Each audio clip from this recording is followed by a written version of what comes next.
Tell me when to stop. $1 billion? $2 billion. Oh my gosh, Michael, stop me. $3 billion. What? $3 billion? I would not go buy a business at this point. Let me give you this pitch, and then you can tell me I'm stupid. This is better than any MBA. School does not teach you this stuff. Even an MBA does not teach you this stuff. What do you think are the most overrated businesses, opportunities right now? The thing I think is screwed in the future, and I'm happy that it's screwed, is if you had to start over in 2025, how would you make your first $1 million? I would actually do it in a two-step process. The first step is entirely data-driven. Step number one, I would go. I don't want to have a boring interview where I just have you rehash all of your wins and your fails and every story that you've already told 1,700 times. But I do want to give just a bit of context to the audience of who you are. Started out Alamo Fireworks. You've grown that company over time. It was a family business. I saw you're getting your son in on the action recently, which is really cool. He was working the fireworks stand. You've invested in had a company called Code Up, which was a coding boot camp in Texas. You've done some real estate investments with Dryline Partners. You've had some venture funds, Red Runner Coffee, which I think you've divested, Dura Software, Near, which is a staffing business, Scale Path, which is a CEO, Peer Network, and then obviously Gertling Media. Did I miss anything in there that was like major that you're like, oh, hey, you didn't talk about my favorite thing, which was? Oh, well, there's a top secret project that I teased you about that we can't talk about yet, but we'll get there. But no, that's it. I mean, in general, what I do is these days, like I incubate businesses and then I support them by being a board member and hopefully not having to come in and run them at any point. So can you give me an idea right now, size and scale? Like if you can't give me a revenue number, just number of employees or number of operations, just to give context to kind of. I mean, the big help was actually having the coffee business from an employee standpoint. Like people don't realize like how many people work at like a Chick-fil-A or a Dairy Queen. It's like hundreds. So I think when I counted it up, like across all the businesses, it was 600 or 700 people last time I counted up. Let's say there's 450 people working at companies that I own these stakes in and have big chunks in. And then I generally only count companies there where I have like either majority control or a big level of influence. You know, I'm sitting on the board, that kind of stuff. So, but yeah, that's kind of scale number. Okay. So 500 million? No, 500 people. Tell me when to stop. $1 billion? $2 billion. Oh my gosh, Michael, stop me. $3 billion. What? $3 billion? Zimbabwean dollars. Inflation happens that fast. Here's what I'm curious about. You've had a ton of successes and you've had a ton of failures and you've been open about those things. It's 2025. AI is here. Everybody's talking about HVAC businesses they want to roll up and how AI is going to eliminate every business position that you can think of. If you had to start over in 2025, how would you build a business or what business would you go after? How would you make your first $1 million? I would actually do it in a two-step process. And this is the first step is entirely data-driven. So let me give you this pitch and then you can tell me I'm stupid. So step number one I would go do is I would actually, first and foremost, let's say I'm like a 22-year-old straight out of school. I would go find somebody who is an entrepreneur that I really admire and I want to do what they're doing. And I would go figure out how to work for them for a year or two. And I would just basically go pitch people on, hey, I want to do chief of staff for you. I want to be whatever that role is that can get you in the room where you see the entirety of what's going on with a small business operation or somebody that's running the type of business you want to actually do in the future would be where I would start. So if that's, you want to run a real estate brokerage someday, or you aspire to sell widgets, or you want to run a media company, like go figure out how to get in that room and do that job first and foremost. And the reason I say this is better than any MBA. This is better than any trial and error. This is better than any other way to actually go build the skills that you need to have to run a real business, because school does not teach you this stuff. Even an MBA does not teach you this stuff. And so that's step one I would do is I would actually, if I wanted to go get into business, I would actually go work for somebody who I would aspire to want to be someday. I agree with step one. That's kind of what I did. Are you familiar with the Ensign Group? Have you ever heard of them? No. They're a big skilled nursing facility company, mainly in the Western United States. And the way that they operate is each one of these skilled nursing facilities is its own standalone business. And they have a CEO, they call them, in the facility. And they let the CEO run it like their own small business. They manage the P&L. They have, full purview to make decisions.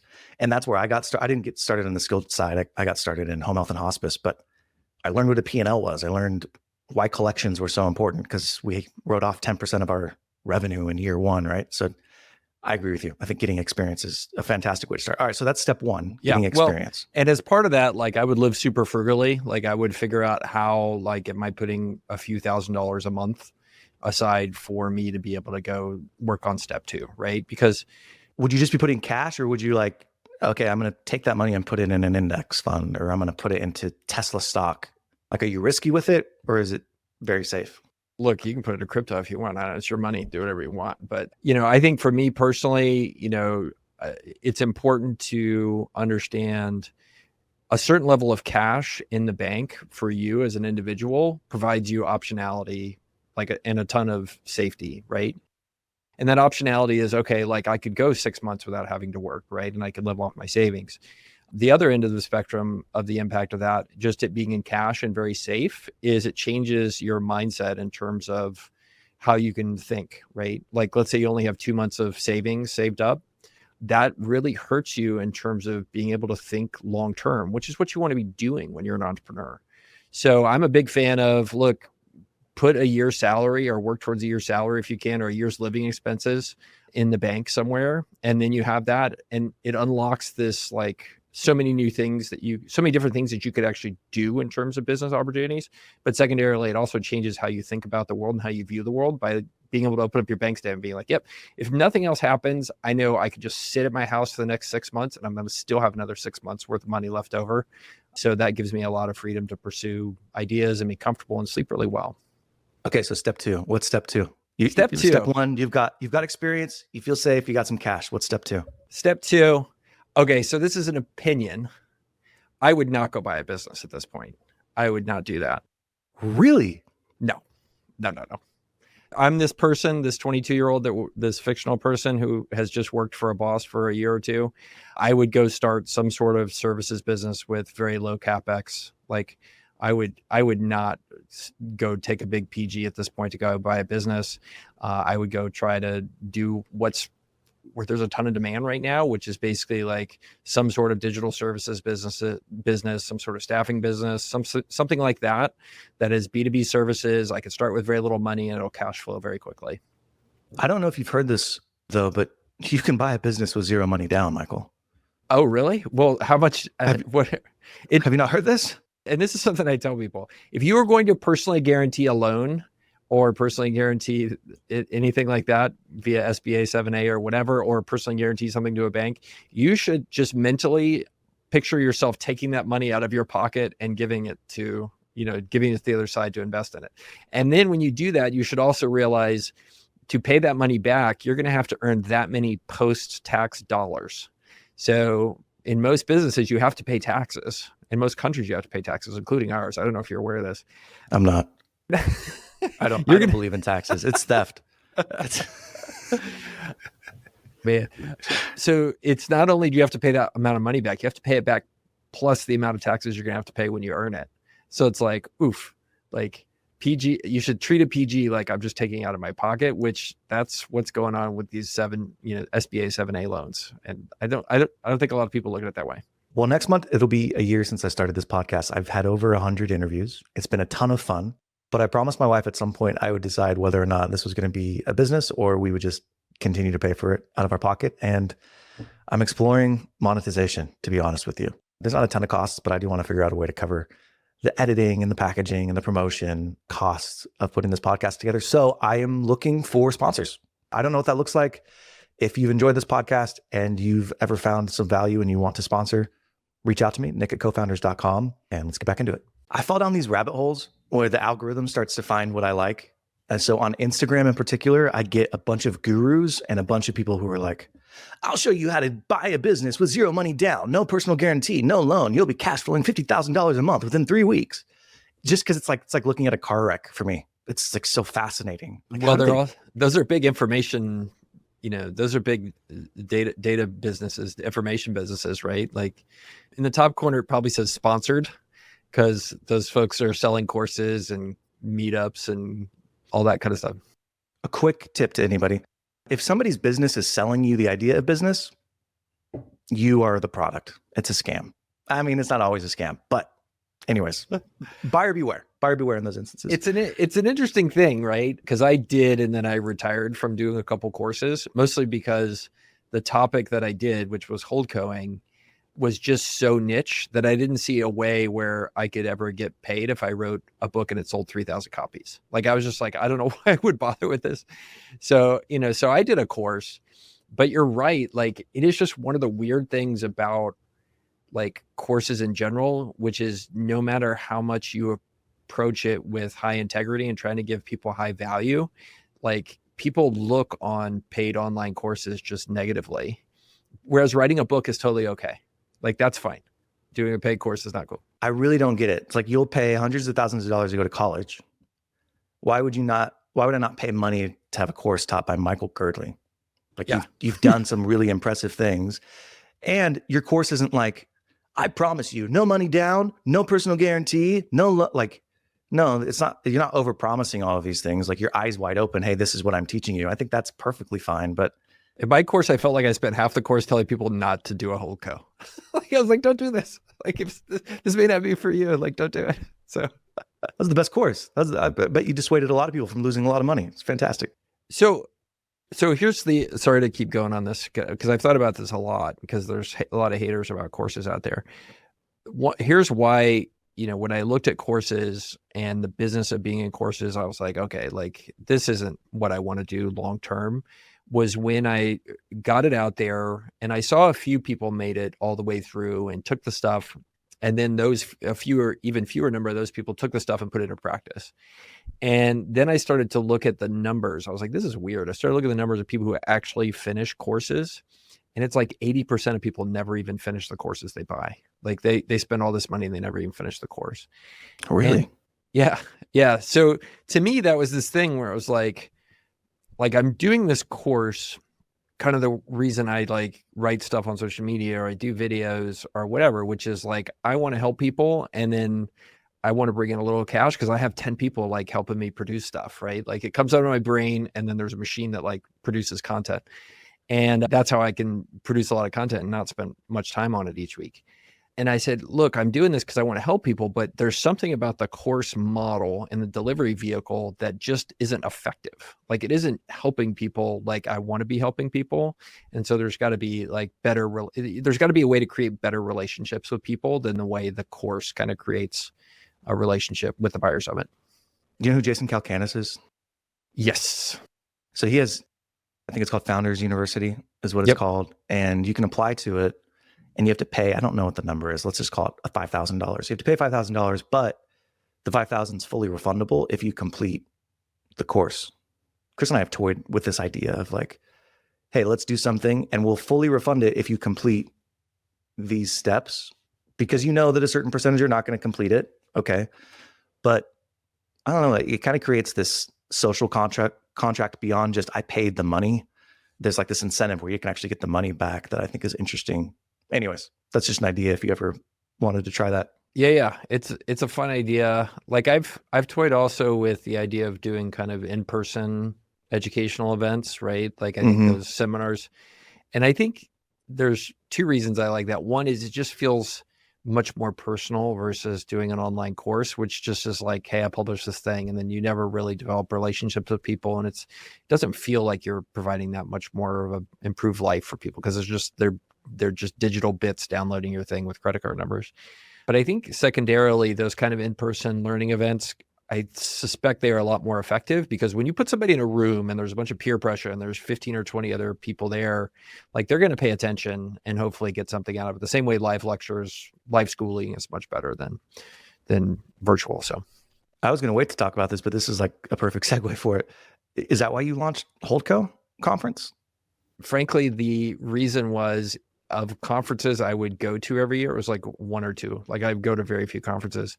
And, John and Kelsey, who had been running it, their lives had gotten pretty busy, and they came to us and said, hey, like, we need to keep this thing going and we need a partner to do that. And the primary motivation was frankly sadness, because I was like, I really enjoyed this. I like if the idea of it like going away and then not existing anymore when I liked it so much, even though the conference last year was in Cleveland. Like they had it in Cleveland last year and we're doing it in Utah. That's a place. But it's a place. Cleveland wasn't too bad. But that was the primary motivation.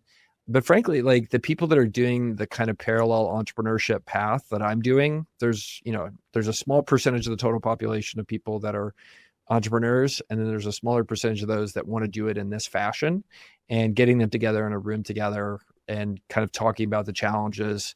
And some of the speakers we have, by the way, like I didn't have an awesome year in 2024. I talked about it some on social media, but like there's other speakers who are just like, yeah, like here's some opportunity to learn from lessons of what happens if like things go wrong for you. And here's what happens if multiple things all go wrong at the same time, and the lessons they learned from those. So, I think that creates just a powerful, like kind of real environment where people can be themselves, face to face in a conference like that. And, I'm excited about it happening this year.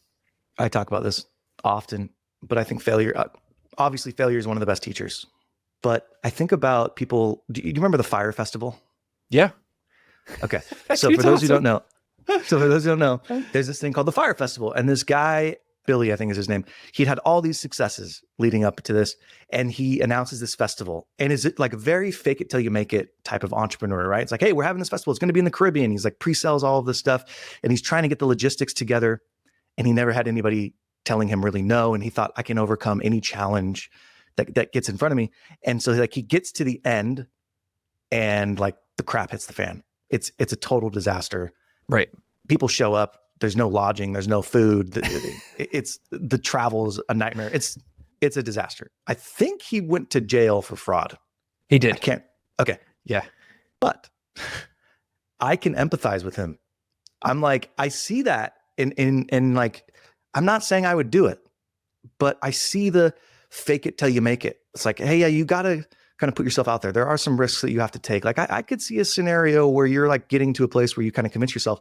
And I think the main difference is he had never had experienced a real failure before that. He'd always figured out, some scammy way or some way around it.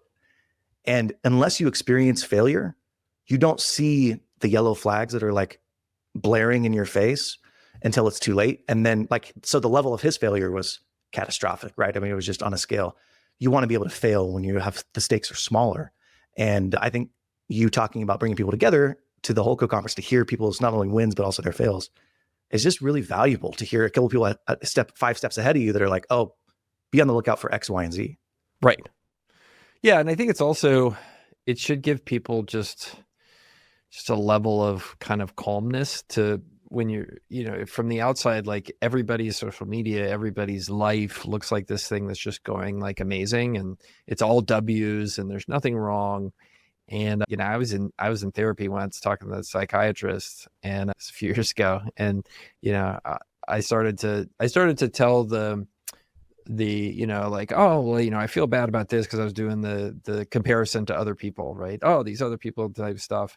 And then I saw the look on the psychiatrist's face and I was like, but Mr. Psychiatrist, they have their own problems too. And everybody's, the grass is not greener. Everybody is living their own personal tortures. And you just shouldn't assume you're special because we all are going through this. So anyway, me going to a psychologist or psychiatrist is pretty fun because I just spend half the time like self-diagnosing myself and like talking myself in circles. So that's what I've noticed about a lot of things. Whether you're negotiating with somebody, whether you go to a psychiatrist, they're just like asking you questions, right? And you're just verbal vomiting and kind of coming to your own epiphanies. At least that's how I'm a verbal processor as well. Man, that's a skill set. Well, yeah. Well, I'm a nerd about human psychology, but I think Billy from Fyre Festival, like I think it's a weird thing where he's actually, my impression of him, he's actually a good person. There is just something where he's lacking self-awareness totally, right? Where he's just like this picture of the world, like he just can like make it totally, which like he's doing Fyre Festival too. I don't know if you've noticed this. Yeah. Like, and look, the guy could be evil, but in my heart of heart, I tend to try to think people, even the sociopaths and the psychopaths, I try to hope they're good people. But yeah, he's back at it again doing Fyre Festival too. Ja Rule is not involved this time though. So no Ja Rule. I'm out. I'm out. Baby. I'm the same as you. That's why I kind of sympathize with him. I was like, yeah, until you've been in some crappy scenarios, you don't really understand how someone could get to that point. But then you're like, okay, I could kind of see a series of events where you build something up to convince yourself that it's going to be successful because you want to project this image of strength. Oh yeah, it's going to happen. Let's fake it till we make it. And then you just freaking eat it. Well, the weird thing is, like, you look at the extremes of like Theranos and stuff like that. Like a conference, to some extent, there is a, I don't want to say fake it till you make it, but there's like a boiling, you're creating a marketplace here, right? So it's like, you have to talk a few people into showing up and being speakers, and those have to be good speakers. And they're kind of trusting you that you're going to do the other side of it, which is we're going to bring some good attendees and there's going to be a good audience there. And then the attendees are trusting you that the next step is going to happen, which is you're going to find a great venue, and then more speakers are going to come and all this kind of stuff. So like, that's okay. Like, that's the way the thing works. Where the fake it till you make it people, Theranos or Fyre Festival or whatever, go wrong is if there's some point where like you are not going to be able to like maintain all those social contracts and like literal contracts you're doing with people, that's where you have to step up and just be like, okay, I can't do this anymore, and I need to pick up the pieces. And eventually, hopefully you're one of those people who just steps up and owns it. And then other times there's situations where frankly just like people go too far and you end up with Theranos. So I'll be at the Holdco conference this year. It's in Salt Lake. So it's in my backyard. I'm stoked. I'm stoked to be there. One of the things I like about it is that you're prioritizing activities. And this is a bandwagon or the drum that I've been beating for a long time. I want to host a conference called the Anti-Conference, where we have maybe one speaker a day, but the whole conference is dedicated to facilitating relationships, pickleball tournaments, ping pong, painting, improv, cooking classes. Because for the most part, like, you've been to a lot of conferences. Where do most people hang out? They're like in the lobby, or in the foyer, having conversations. Like, so that's where the stuff happens anyways. So I like that you're building that into the Holdco conference, like facilitating those relationships. It is a conference being run by introverts. So like, that's pretty good. If you're an introvert, it's gonna be good. So 2 thoughts for you. When you do your own conference, by the way, we should totally start figuring out how to make this happen. Number 1 is, have you ever been to an unconference? Are you familiar with that format? No. Okay. So here's how an unconference works. They're not as common as regular conferences, but they're really cool. So basically an unconference takes all the things that you do in a conventional conference and it throws them on their head. So a normal conference, you curate who the speakers are, and then you let attendees sign up. What you do in an unconference is you curate the attendees and you don't worry about who the speakers are going to be. In a normal conference, you curate what your agenda is going to be, and you have these big one-to-many kind of things. In an unconference, the attendees all show up and they propose the topics to happen based on the slots that you have. And then the topics get voted on and led by whoever proposed it. And so like, people just kind of vote with their feet and go to talk about whatever is on their mind. So it basically just takes the idea of the hallway conversation that is so cool and makes that like the entire conference. And it's called an unconference. I love that. The unconference. Why don't we have one of those for the like SMB space? The world is waiting on you to organize it. So here's the problem. And I know you know this problem. I know how much work it would take to do it. And I'm like, it's a good idea. I don't want to do it. It's too much. It's scary too, right? Like where we are right now, we hit for Holdco conference, we hit okay, we're going to break even. Like all of our expenses are going to be covered point. But before then, you don't know if you're going to lose money, because you have to, like, before the conference gets announced, all this type of stuff, you have to like book hotel rooms, like a block, and they're like, send us $50,000. Oh my gosh. So like, it's nerve wracking as well. I had a guy on the podcast. He does lantern festivals and music festivals. So literally the lanterns where you're like lighting them on fire and they float away. And I think it's like a $10 million. It's like a $10 million business. So it's successful. But he was telling me he's like 50%, they hold 50% of the tickets in reserve, knowing that people aren't going to buy them that early, so they can charge sort of surge pricing, I guess, if you will. Yep. But yeah, they don't know until pretty close to the launch of the event date how profitable they're going to be. All right. Let me pitch you on this business, because I know you guys are nerds about businesses, you and Chris. Is it an events business? Yes. But here's how it works. It's super interesting. I am like in on events businesses. I think post-COVID, people want to get together. Like, they realized yeah, working remotely is cool, but I actually like other humans. So I don't think it's just a short-term bump. I think people really enjoy getting together, exchanging ideas in person. So I love in-person events. All right, now's the part of the show where I feel the most uncomfortable, but my therapist says I need to face my fears. So here we are. I've started a newsletter and I want you to subscribe. And what you're going to get every single week are the aggregated conversations from that week that I have on this podcast with an overview of what their business actually looks like. I'm also going to throw in a review of 1 or 2 businesses that are listed for sale. I'll give you my opinion on whether or not the EBITDA multiple is good, or there's customer concentration, or there's red flags or green flags. And then lastly, I'm going to give you one piece of actionable advice every single week on how to buy your first business. So click the link below, subscribe to my newsletter, and let's get back into the show. Okay, so here's how this business works. So I don't know if you have this, but here in San Antonio, every year our botanical gardens puts together one of these, like, you show up, you get a drink and you walk around, there's like holiday lights everywhere. And it's beautiful in San Antonio in winter. So like everybody's outside. So the way the business actually works is the botanical garden partners with a Chinese company that is located here in the United States in Chicago that basically has all these lantern festival like installations, and there's like butterflies and all this kind of stuff. So basically the way it works is a partnership. Like the Chinese company comes into a venue like the Boise Botanical Garden, right? And then they go and like install all these lights there, get them working. Cause I was looking at the installation. I was like, this is all like Chinese metalwork. Like it looked like just like stuff made in Shenzhen somewhere. And basically what they do is they then take that, and the botanical gardens or whoever it is, like they get all of the like the food purchases, the hot chocolate, all this kind of stuff. And they get to keep 100% of that, the concessions and all that stuff. Then basically the Chinese company takes half of the gross for tickets, and you pay $50-$60 to go through just for coming in and installing these things. But the botanical garden or whoever it is, a venue, like they do all the work. Just a fascinating business. They do hundreds of these around the US. And I was like, how do I know this is a Chinese company? Because they have like a Chinese name, even though they're in Chicago. Is it called like Best People's Company? I'll send it to you. We can put the name in the comments. Is it for sale? Oh, I don't think so, because they're printing money. No. Okay. You just love the business model. I just thought it was the awesomest business model, because like what's genius about it is they don't have any sort of like high capex. Like they have the stuff, right? They don't have to own the botanical garden. They don't have to do any of the hassle of like getting the liquor license or any of that stuff. Like they just show up and install this stuff, and then they have just like one like Chinese American dude like hanging out, making sure it doesn't break each night.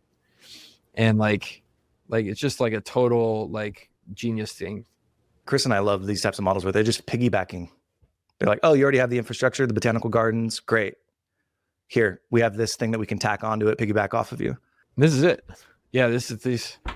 I would have never guessed this was Chinese.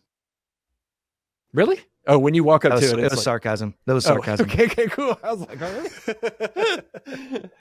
Well, none of it is actually holiday stuff. It's all like generic Chinese lantern festival stuff. But yeah, just like such a cool business. But how they found the niche, because the pain in the with these kind of like holiday businesses and stuff like that is like, you got to go buy the land and you got to all these expenses up front. And these guys are like, no, we're just going to let the botanical gardens like handle all of that. And they just show up and do the lights and then take a percentage off the top. Spencer is his name. Nightlight event is what it's called. Nightlight events. Part of the hassle is, they have to get all of the permitting from the local governments. They do a lot of these in the West Coast. And so they're like, yeah, when we release the lanterns, we've got to get not only the permit to do that, but then we've got to clean it up. There's a lot of organization. And then they're like putting on the music festivals themselves, right? So they're organizing the events as well. What you're describing is more of like I said, the piggyback of, okay, you could go pretty easily and find these markets that have cool botanical gardens and just say, hey, during Christmas time, this is what we can provide to you, and sell them kind of through that distribution model. That's super interesting. How did you find out the economics of the business? I started asking around when I was at the event. Just asking around. I was like, how does this work? I was like, going up and asking like the manager. Okay, so let's say this business, would this be the profile of a business, like circling all the way back? Would this be the profile of a business that you would be, hey, you're 22, 23, you have some experience, this might be something you should look at? Or is this too CapEx heavy? I think this is way too CapEx for my first business. And actually, to be very, I was very generic about saying like I would do a low capex B2B services business, like it could cash flow week 3. Like to be even more specific around that, like I would go into something around staffing, right? Staffing and recruiting. Like if you look at what's going on in the US and globally, like staffing and recruiting is going to continue to grow as a business for the foreseeable future, right? Demographic trends are in your favor. People aren't having kids. There aren't that many workers. The economy is still really good. And the types of workers that people need are somewhat specialized. So like recruiting and staffing, like that's where I would start. And the good thing about that is you can start like cash flowing a business like that within a few months, if not sooner. Yeah. One of the frameworks I like to look at, I think the safest way to get into entrepreneurship is through an agency. And it's developing some type of specialized skill set, whether it's, SEO, running paid ads, staff, whatever it is. And then building a business around you as the person. And then as you scale, you start either expanding into other offerings or you just, niche down and you bring other people on to make yourself more efficient. I definitely think that's the safest way to get into entrepreneurship.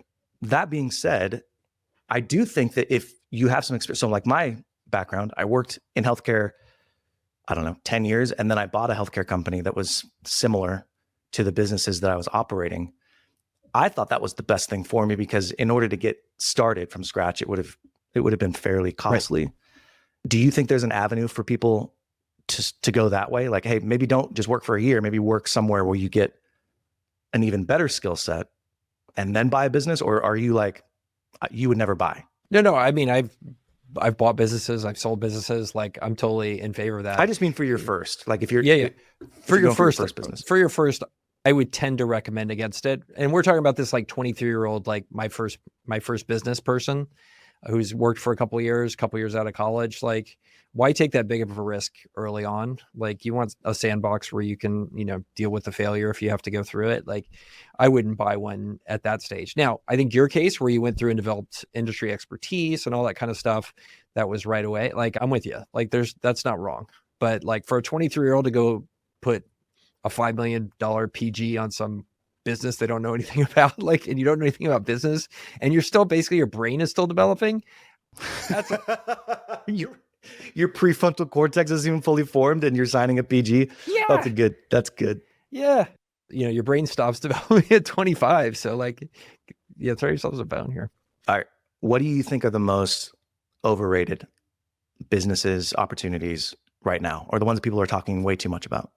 The thing I think is screwed in the future, and I'm happy that it's screwed, is this like enterprise ERP accounting software. I don't know if you've been an Oracle customer. It is the absolute worst.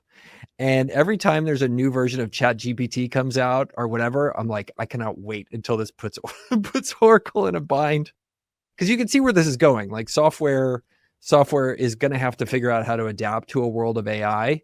And I think it's going to be really interesting to see at some point, like you can already see where you're just like, hey, give me a clock countdown iOS application. I think it just like spits it out for you, right? Based on what's commonly wanted and something like that. Like it's not that far from there to like something that's going to be 95 or 98% as good as NetSuite or QuickBooks. And I cannot wait for that moment. I have an idea on this. So I agree with you. I think that because it's getting so much cheaper to actually develop these products, you're going to be able to develop customized solutions that blow whatever you're currently paying for out of the water. Chamath from the All In podcast, he has a company, I think it's called 80/20 or 90/10 or something like that, where the thesis is 90% of the functionality for 10% of the cost. Anyways, I kind of have an idea. I'm wondering what you think of this. It's not fully formed. Its prefrontal cortex hasn't fully formed. I wonder if some of these large organizations are going to turn into GPOs. Are you familiar with GPOs, No. like group purchasing organizations? No. These are pretty common in healthcare. So they're a group purchasing organization where it's like we get all these disparate companies together and they come together and then we pool their buying power and we're able to negotiate lower pricing on supplies or whatever. I wonder if, let's say, Salesforce becomes a sort of GPO for just individual mom and pop organizations who want to have cheaper compute, because you're going to have to pay for the compute. You're going to have to pay either on a per token basis or an energy use. I don't know what it's going to be. So if you could pool those people together, you're going to be able to negotiate essentially lower pricing for the thing that's going to become the most valuable, which is power, right? Like compute power to actually process all this stuff on the back end. So I wonder if they transition into sort of these group purchasing organizations as opposed to the service offering that they have now. I have to think about that. I haven't thought much more about it other than I can't wait for Oracle. Other than you can't wait for it. All right, that's fair. That's fair. Here's my last question for you. What's a contrarian belief that you have other than don't buy your business for your first business? I don't know if that's not contrarian. It's contrarian to the people who want to sell you on buying a business, which, look, I have a podcast on buying businesses. I think it's super fascinating, but I'm not going to sit here and tell you that everybody should do that. Like, I mean, the thing that gets me the most mad to read is when people are pooping on somebody being a 1099 or a W-2 or a business owner or a holdco owner, like that's right or wrong. And all of those are right for somebody. And to hear somebody be like, holdcos are stupid. By the way, they do say that, and they say it to my face, which, that's a sign of something. Or to say that, one path in life is right or wrong. I think that fundamentally translates into a broken view of business for a lot of people. And if somebody wants to go work a W-2 job or be a high-powered executive or get into PE and be an associate there, like, who are you or I to tell somebody that's right or wrong for them, right? And, I think people should approach business as a way to craft the life that's right for them, rather than what they think is the right strategy to win or what their parents want them to do or what their HBS colleagues want them to do. And it's this idea of inverting how you're thinking about what you should do, not based on other people's opinions, but on what's right for you. And every time I see people pooping on W-2 jobs or one career versus another, I'm just like, why? Like, it may be wrong for you, but that doesn't mean it's going to be wrong for me. Do you think they're just insecure? Like, why do you think people do that? I think a lot of people use being a hater as a way to build allies with other people. And I think a lot of it just comes from, just a misanthropic way of approaching life. Like, and you see people do it. There's just like, my entire social media account is me pooping on other people. It's like, well, bro, like, it's not going to work. I mean, strong opinions do attract eyeballs. That's for darn sure. I agree with that take, though. I think that people need to know themselves more than anything, because what you're good at, like your unique skill set, what you enjoy, whatever the ikigai, whatever they call it. It's like what you can get paid for, what you enjoy, what the world needs, what your skills are. That's unique to everybody. And so a holdco might be that for somebody, a startup might be that for somebody, a VC-backed startup might be. But you need to do the work to figure out where yours is and then kind of go all in on that. Yeah. And I think that's another case in point for my suggestion of doing something that is low CapEx, low kind of hurdle to start in your 20s. Is your 20s should be about getting exposed to like a lot of stuff, like really trying to understand, like, and trying a bunch of different stuff. And if you want to go, if after 2 years of running a staffing business, you want to go to Maui and offer like services for people who are stranded with their families as a startup, or like be on a boat out there, or go be a bartender in New York, you should have that freedom in your 20s. And so that's the other case in point against like taking a SBA 7A $5 million personally guaranteed loan when you're 24. Because guess what you can't do? Walk away from that without declaring bankruptcy. And with these other businesses where you started it, maybe you don't have that much invested, like you can at least continue down this right path in your 20s, which is to get exposed to as much stuff as possible. I don't know if there's just two types, but I think of entrepreneurship in like two different types. I think that there are the hustlers, and that is Chris. It's like he's never had a job. Like he really has never had a job where he's worked for somebody else. Yeah. He's always just hustled. Okay, I got to figure out how to make a buck. And for those people, I agree with you. At 22, 23, start a business in the way that you've kind of talked about. But then there's other people who I think are more like me in entrepreneurship, where it's like, yeah, I'm not just always trying to figure out how to make a buck, but I want to work for myself. I want to architect the life for myself. Those people, I would say, go work for 5 or 10 years, get real experience. And then you can make a decision. Do you want to start something from scratch, right, or buy a business with some scale that leverages your unique skill set? To me, those are kind of two different camps of entrepreneurship, but you need to figure out which camp you're in. Because I'm not the hustler. I'm not the guy who's just, oh, new business, I can make a quick buck from this. Awesome. We're going to figure this out. But if I thought I was that, and then I try to do something like that, I'm going to fall on my face. There you go. Every time. All right. This is fantastic. Thank you for joining. Again, Holdco Conference.